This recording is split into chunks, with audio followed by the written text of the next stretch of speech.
Hello my dear friends, कैसे हो आप लोग। आई होप आप सभी बहुत ही अच्छे होंगे।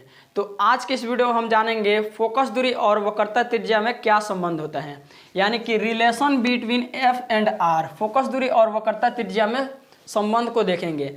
कहने का मतलब एफ बराबर r/2 को हम प्रूफ करने वाले हैं इस वीडियो में।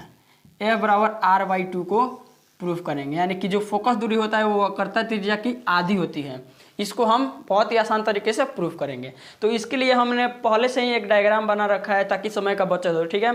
तो इसी माध्यम से हम क्या करेंगे, f बराबर r/2 को प्रूफ करने वाले हैं। तो आइए प्रूफ करते हैं इसको।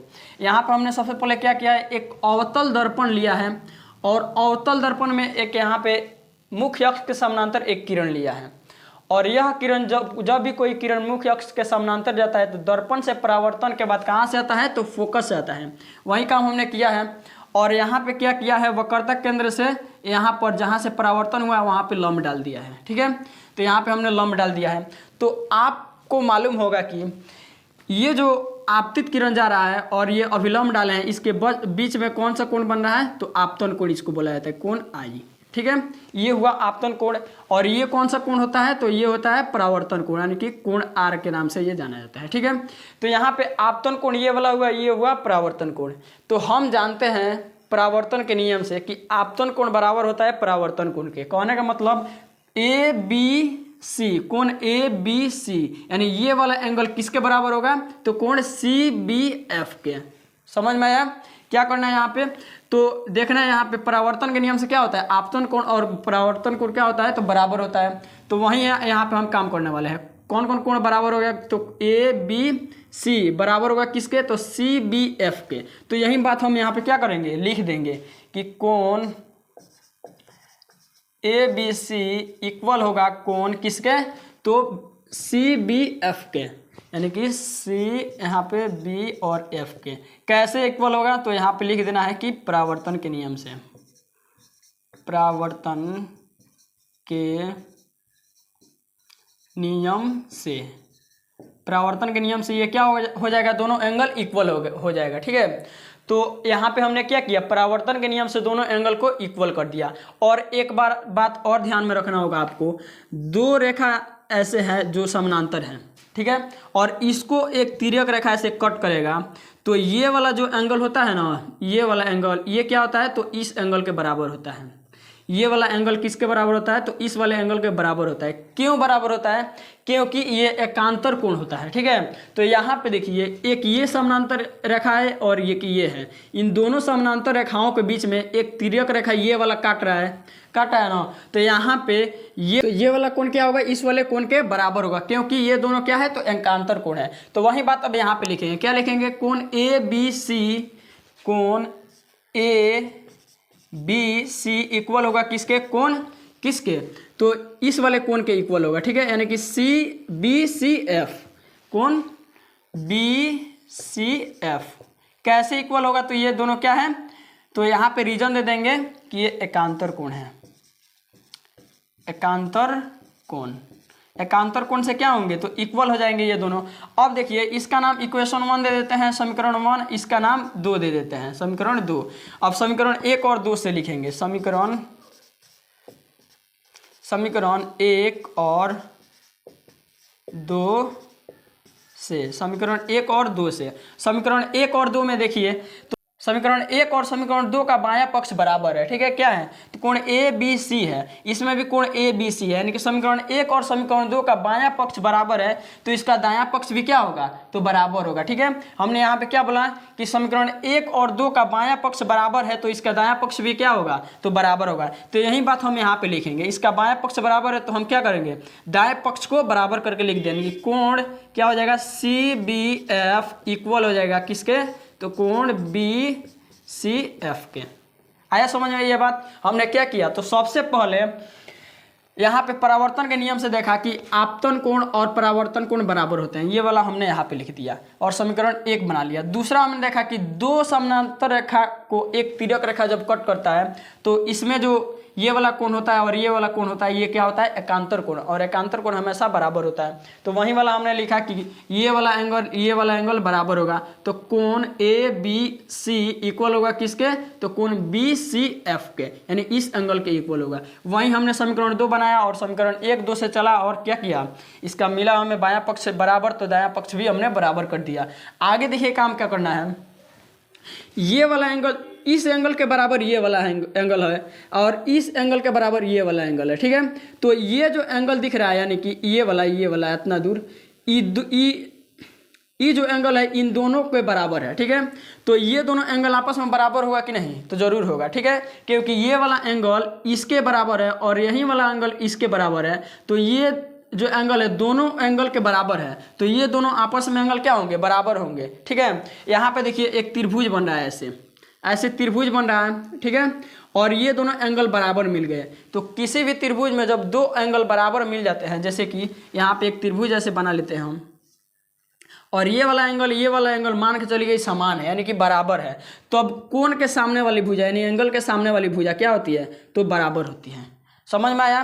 तो जब किसी भी त्रिभुज का दो हमारा साइड यानी कि भुजा बराबर मिल जाए तो वो कैसा त्रिभुज होता है, तो समद्विबाहु त्रिभुज होता है। किसी भी त्रिभुज का दो अगर साइड बराबर हो यानी कि भुजा बराबर हो तो वो कैसा त्रिभुज होता है, तो समद्विबाहु त्रिभुज होता है। तो ये कैसा त्रिभुज बना, तो समद्विबाहु त्रिभुज बना हमारे पास, ठीक है। तो समद्विबाहु त्रिभुज में क्या होता है, तो भुजा बराबर होता है यानी कि इस एंगल के सामने वाला भुजा ये और इस एंगल के सामने वाला भुजा ये दोनों क्या होगा, तो बराबर होगा। वही बात यहाँ पे लिख देंगे, यहाँ पे समद्विबाहु त्रिभुज बना इसलिए दोनों का भुजा क्या होगा, तो बराबर होगा, यानी कि BF बराबर होगा CF के, BF बराबर CF, BF बराबर हो जाएगा CF के।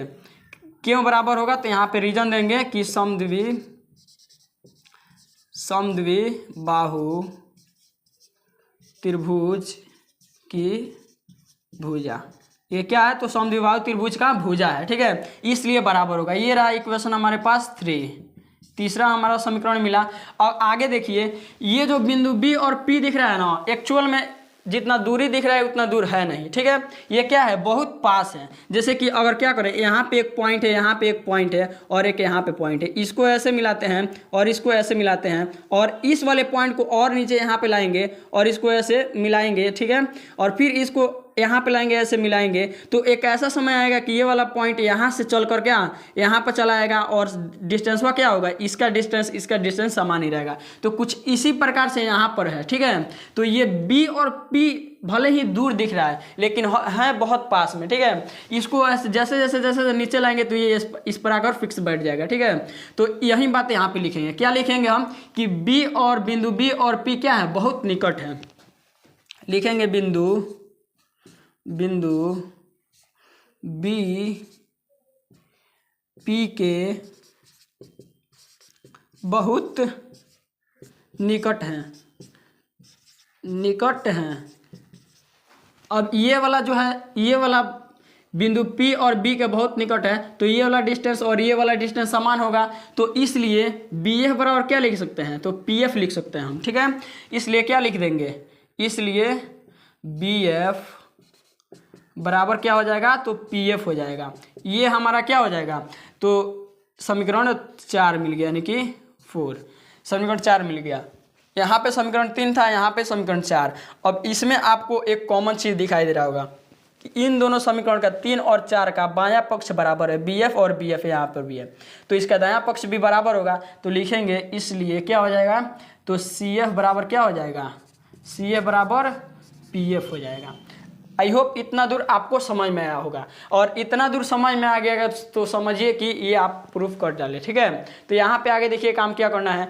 अगर हम ऐसे एक रेखा लेते हैं और इसमें 3 पॉइंट कर देते हैं, ऐसे A B, यहाँ पे B कर देते हैं और यहाँ पे C कर देते हैं। अगर हम आपसे पूछें कि अगर AC को ज्ञात करना हो, AC को, तो आप इसको कैसे लिखेंगे, अगर AC को ज्ञात करना हो तो इसको कैसे लिखेंगे, तो आप लिख सकते हैं AB plus BC, AB plus BC, ऐसे लिखा जा सकता है कि नहीं? तो बिल्कुल लिखा जा सकता है, क्योंकि ए बी को ये वाला डिस्टेंस और ये वाला डिस्टेंस जोड़ेंगे तो इस पूरे डिस्टेंस के बराबर आएगा। सेम वही काम यहाँ पे हम करने वाले हैं। यहाँ पे देखिए, यहाँ पे सॉल्व कर दे रहे हैं, ठीक है। तो यहाँ पे देखिए, अगर हम CP को प्राप्त करना चाहें, CP को, तो कैसे प्राप्त कर सकते हैं? तो ये वाला डिस्टेंस और ये वाला डिस्टेंस जोड़ के हम प्राप्त कर सकते हैं। तो लिखेंगे CF और प्लस में क्या हो जाएगा, PF। CF प्लस PF, ये वाला डिस्टेंस CF प्लस PF। तो ये वाला डिस्टेंस हम आराम से जोड़कर CP के बराबर कर सकते हैं। हो जाएगा कि नहीं? तो जरूर होगा।